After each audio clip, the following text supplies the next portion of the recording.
Hey, I'm Alex Rockwell. This is the 6th installment in a series of talks with my former teacher, James Piorkowski, on his Tools for Productive Practicing, a collection of strategies and techniques you can apply in your practice and study of your instrument to ensure that you are solving problems and achieving your goals. You can download a PDF of the full list of tools on Jim's website, link in the description. Let's get back to it. What about tip management? Okay, so this is not anything to do with if you were a server at a restaurant and, you have to give your tips to the busboy and, claim them on your taxes or anything. It's not this kind of thing. But I realized that when we play the guitar, the surface of our body that contacts the guitar, the percentage of the surface of our body that contacts the guitar, the guitar strings, Yes. is minuscule. Yes. We have these tips, this bar occasionally, and then the nail and a little bit of the flesh on those tips. Tiny, tiny amount of contact of the strings. And so I was thinking about, am I really aware of where my fingertips are at all times, even when they're not playing? Right? Are they getting ready to play? A common thing that I think all of us battle with in certain stages of our development as a player is a spontaneous, strange kind of reflex in our left hand. So we press our first finger down and the rest of the fingers spring up. And we're not consciously saying, all right, finger 2, 3, and 4, get stiff and pop up. I call it flyaway fingers. Flyaway fingers, yeah. Yeah. And it's this spastic reaction, right? So what are my other tips doing? Because their job is to play here, right? So, this other prelude that I was showing you earlier, the first melody note is this guy. So I can put this tip down well in advance of playing him and have him managed to get that first melody note eventually.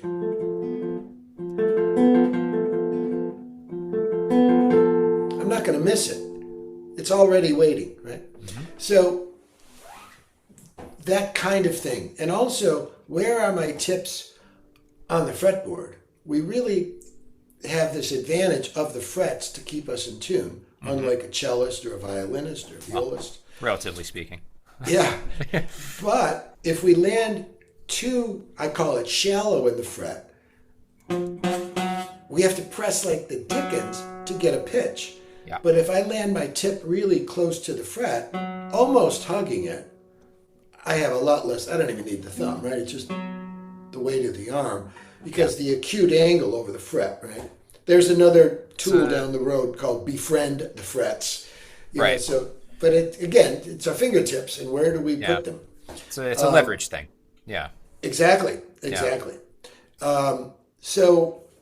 Managing the tips and anticipating the tips, where they're going to go in the next scale. Is my finger, like we were talking about that scale passage where I have that bar. That tip has to move out when my second finger is playing. I have to manage that. The right hand, similarly, what part of the tip is touching the string and at what angle? Yeah. And when it's not touching the string, where is the next finger? This goes to P and P also. Play and prepare. Is the finger in the vicinity of where it's going to go? Is it relaxed and ready to be activated? So tip management, if I think of the tips of my fingers as the taps on the tap shoes of Gene Kelly, who I love watching Gene Kelly dance, the movies of Gene Kelly, American in Paris and Singing in the Rain, these phenomenal dance numbers. And you watch his toe and heel, which is the tip, the taps for the shoes. They're so precise, so light, so prepared, and the rest of his body looks like for having a walk in the park. It's relaxed and upright. So I try to think of my fingertips as Gene Kelly's feet, really light, really prepared, really accurate, really precise. Yeah. And managing them, and everything, the rest of the body and the mind is for this minuscule percentage to get these guys right. Yeah. Like that's a little crazy. It is. Because if we're tight, we can make our fingers tips not conducive to playing, so that could be a problem in the shoulder or the neck or. Yeah. I always, like, something I've like come to realize more clearly, I guess, in recent years, is that almost any problem in your playing, like technically, comes back to your posture and the way that you're holding your hands to the guitar and the guitar to your body, Mm-hmm. and like, so yeah, I mean, it's like all of it terminates here. That's right. Right. And like I feel like I've learned to spot the issues that cause the problems, like the root causes, like, oh, well, the neck angle is not really helping your cause here, or you've got the guitar too close, too like flat up against you. You want it probably a little bit more here, these sorts of things. And right. So managing all of that, which is the rest of your body, right, is for the tips. It's all for this. Yeah. So like the whole body, the brain, everything, the breathing, the ability to move these little portions of our body on our fingers that's the idea, being aware of how everything affects that, our positioning, our readiness, our awareness, it all boils down to that. So when, sometimes I'll just practice, like, how do I apply that technique, that tool? Well, I'm really aware of all of that interconnectivity. Yeah. Are my actions helping to get the tips in the right places to succeed? Yeah. And if not, what's the problem? Is my shoulder too high? Is my neck too tight? Am I slouching? Yeah. Any of those things could be a factor to get in their way of doing what they need to do. Yeah. I'm just writing like little memories, like little things I'm recalling, anecdotes, from when I was at Fredonia. Like, you always had these like these such comical analogies for like like one I remember. I don't know if this is one that you would actually use with other people, or if this was just like a random one-off thing you told me, or like when it comes to like holding your left hand up to the neck and like the angle of the hand and like the space that you're making. You used to say, like, imagine you've got a cigar in your hand. Yeah. Right here. Yeah. Why a cigar? I don't know, but yeah. It could be a pen, I guess, or a sharp. Yeah. But a cigar has a little softness to it, a little squeeze. Ah, okay, yeah, that makes sense. So, but basically, like you're like kind of like using it as like a jig for the spacing. Right. Right there. Right, and it's going to be a little bit of a fatter cigar than a. You're right. It's got to be. Yeah. It's got to be bigger than that, right? Yeah. It's got to so be you like think of a chunky. Like a real chunky stogie, guitar. right? Yeah. Yeah. And really being up on the tips, and gosh, there's so much I could say on this. I mean, Scott Tennant says in Pumping Nylon, right? Generally, you should strive to never let the tips of your fingers float more than like a half inch above the strings. Yeah. Definitely no more than an inch. Yeah. And I remember you used to do this thing like, here, grab my finger, and we'd kind of do this, right? And we're really after, yeah. Pinky tug of war, right? And really, to emphasize the need to really like curve the fingers and get up on the tips, Right, and but just to expand on that, what's also important to know is that when we make a fist with our left hand and just unfurl the fingers, naturally, you have the pinky in a shape that you would go to naturally with tug of war. Right. So and this what's important to know, it's a natural shape. When we do that, we're training to drink tea in England. It's a whole other story. Oh yeah, the sticking the pinky out thing. Yeah. Yeah.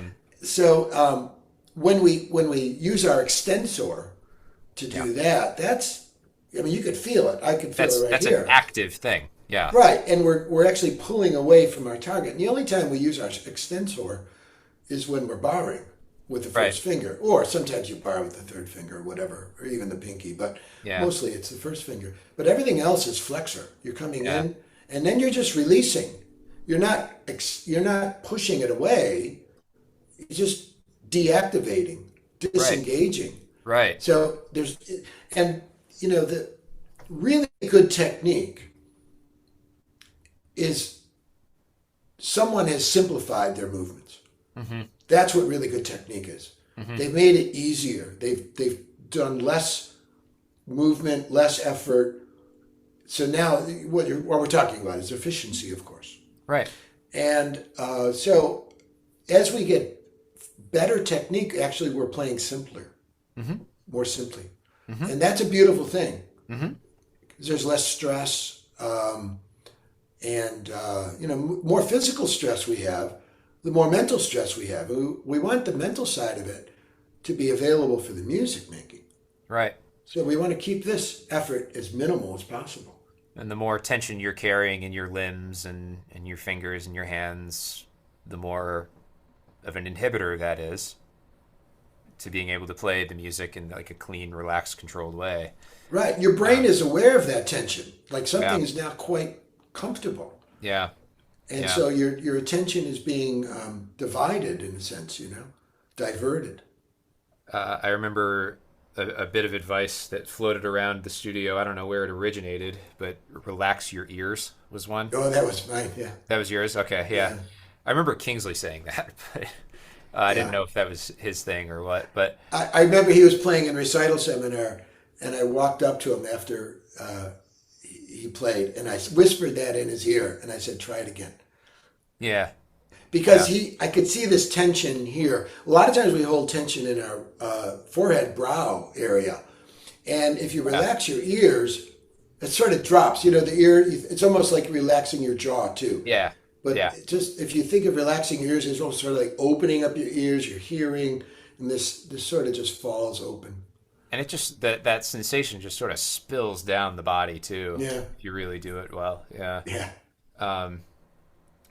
For me, it's always like shoulders or hips. If there's ever going to be a place where the tension is mounting.